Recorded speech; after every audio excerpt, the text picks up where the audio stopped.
Hi guys, how are you doing? This is techcentury, and as some of you guys requested below the Nokia Lumia 820 unboxing, today we'll take a look at the iOS App Store in comparison to the Windows Phone 8 marketplace.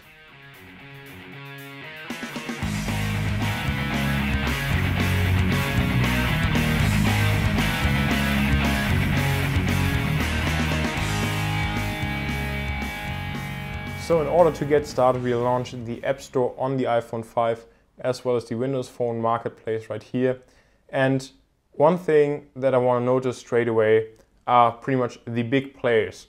So first up is Google, and this is really a big issue. For example, you see here that if you search for Google on the iPhone, you'll find Google Plus, an official app, Google Search, Chrome, Google Maps, Google Earth, and so on. There are a ton of apps here on the iPhone. Now if we look for Google right here, then we'll see that there's actually just the regular Google Search app, and that's pretty much it. Well, we have also Google News or Gmaps or Google Plus, but those are all not official apps that are released by Google. So Google also announced that they don't have any plans to bring other apps, for example like Gmail, to Windows Phone anytime soon. So that's definitely a big issue. And so we are at the beginning of February in 2013 here, and this is at least the way it looks right now. So we don't have Google. Then again, another app, for example, is Facebook, which is also missing. While you can get Facebook on here, right there, you see that this is an app that's published by the Microsoft Corporation. And so this basically means this isn't an official app. And so this is pretty much just a shortcut to the mobile website. And so it also has pretty bad reviews, for example, because push notifications don't work and things like that. While of course, we just have the regular or real Facebook app that's also published by Facebook on the iPhone. And of course we also have Facebook Messenger, for example. So this is just a couple of the issues. Now, for example, for Facebook, as you see right here, there are other solutions. So you have Facebook Plus again, Facebook Pro and all that stuff. And some of them actually seem to be rather good.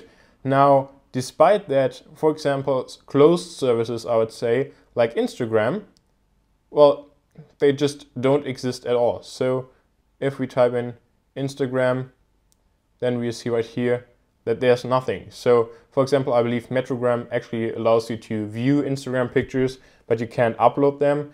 And so there are just a couple of issues with big companies like Facebook, which also Instagram belongs to, not supporting Windows Phone at the moment. So we see Instagram is missing. For example, also this new app from Twitter, Wine, is missing.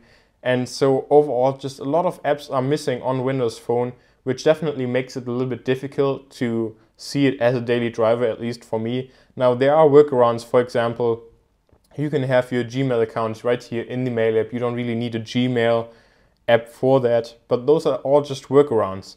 Now, despite that, of course, we'll also find some familiar faces, as I would like to call it. So, for example, well, those aren't probably the best examples, but if we go to some paid apps, then we see that we have, for example, Fruit Ninja, Angry Birds, Doodle Jump, and all that stuff. So, Asphalt 5, Monopoly. So, there is definitely a certain amount of app support, but as I mentioned before, big corporations like Google and Facebook aren't integrated.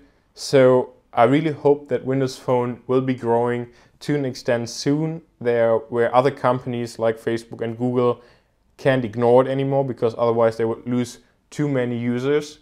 But as of right now, which as I mentioned before, February 2013, there's still a big lag in the Windows Phone 8 marketplace. And this also pretty much wraps up the video for me. If you have any other requests about what you want to see about Windows Phone 8, maybe in comparison to Android or iOS again, just let me know in the comment section below and I'll make a video pretty much like this. So besides that, I hope that you enjoyed the video. Please make sure to hit the subscribe button. Don't worry, it's still free. You don't have to pay anything, and you will also get notified when I upload a new video. Thanks again for watching. I hope to see you next time.